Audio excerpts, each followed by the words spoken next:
మునగాకుతో కారపొడి తయారు చేసుకునే విధానం. కావలసినది మునగాకు. ఇలా చక్కగా వలుచుకుని కడిగి ఆరబెట్టుకోవాలి, నీళ్ళేం లేకుండా. ఆరిపోయినాక ఇలా పొడి పొడిలాడుతూ ఉన్న మునగాకు,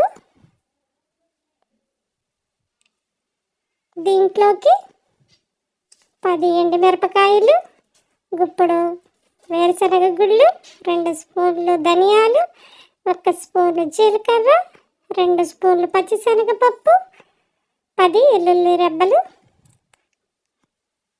కొంచెం చింతపండు, నిమ్మకాయ సైజు అంతా చింతపండు తీసుకుంటున్నాం. మునగాకు కారపొడిలోకి వీటిని వేయించుకోవాలి. ముందుగా ఒక కళాయి పెట్టుకుని దాంట్లోకి కరివేపాకు, మునగాకు వేసుకుని వేయించుకుందాం. కరివేపాకు కూడా వేసుకుని వేయించుకుంటే బాగుంటుంది. గుప్పుడు కరివేపాకు, 2 కప్పులు మునగాకు సిమ్లో పెట్టి చక్కగా కింద నుంచి పైకి తిప్పుకుంటూ వేయించుకోవాలి. మునగాకు ఆరోగ్యానికి చాలా మంచిది. మీరు కూడా ఇంట్లో మునగాకు వాడుకోండి. గెర్రెతో తిప్పుకుంటూ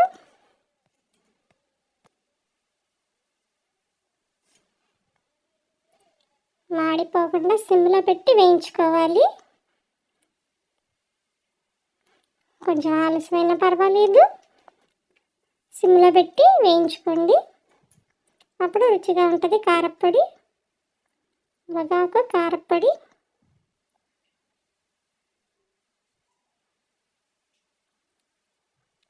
ఇది చక్కగా వేగినాక చల్లారేదాకా పక్కన పెట్టుకోవాలి. ఇప్పుడు అదే కళాయిలో 1 స్పూను నూనె వేసుకుని ఎండుమిరపకాయలు వేసి వేయించుకోవాలి.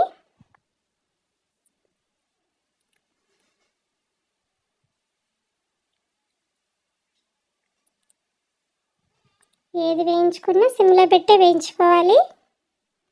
పెద్ద సగమే పెడితే మాడిపోతాయి, రుచి ఉండదు. చూడండి, చక్కగా ఇలా వేయించుకోవాలి.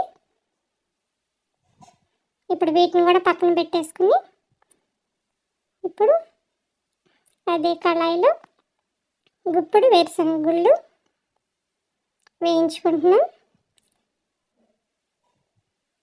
ఇవి వేగేటప్పుడే వెల్లుల్లి రెబ్బలు మనము దీంట్లో వేసి వేయించుకోవాలి.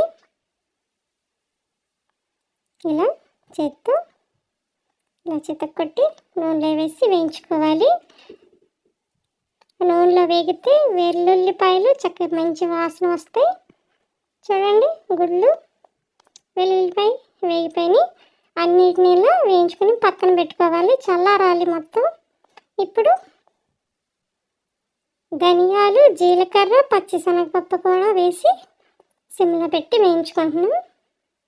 కావాలంటే ఒక 2 స్పూన్లు సాయి మినపప్పు కూడా వేసుకోవచ్చు.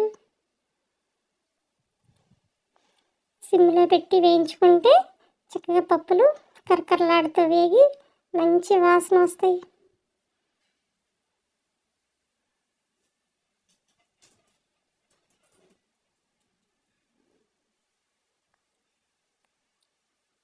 ఇవి కూడా చక్కగా సిమ్లో పెట్టి వేయించుకున్నాం. వీటిని కూడా పక్కన పెట్టి చల్లారినాక ముందుగా మిక్సీ గిన్నెలో ఎండుమిరపకాయలు వేసి మిక్సీ పట్టుకోవాలి. తర్వాత వేరుశనగ గుళ్ళు పప్పులు వేసి కొంచెం సాల్ట్ కూడా వేసి మిక్సీ పట్టుకోవాలి. చింతపండు కూడా మిక్సీ పట్టేసుకోవాలి దీంట్లోనే వేసి. ఇదిగో చూడండి, ఇప్పుడు మునగాకు, కరివేపాకు మనం వేయించుకున్నది కూడా మిక్సీ పట్టుకోవాలి. ఇలా మిక్సీ పట్టుకున్న దాంట్లో ఈ పప్పుల పొడి మనం వేయించుకున్నది కూడా కలుపుకొని మొత్తం ఒకసారి మిక్సీ పట్టుకొని మునగాకు కారపొడి రెడీ చేసుకుంటాను.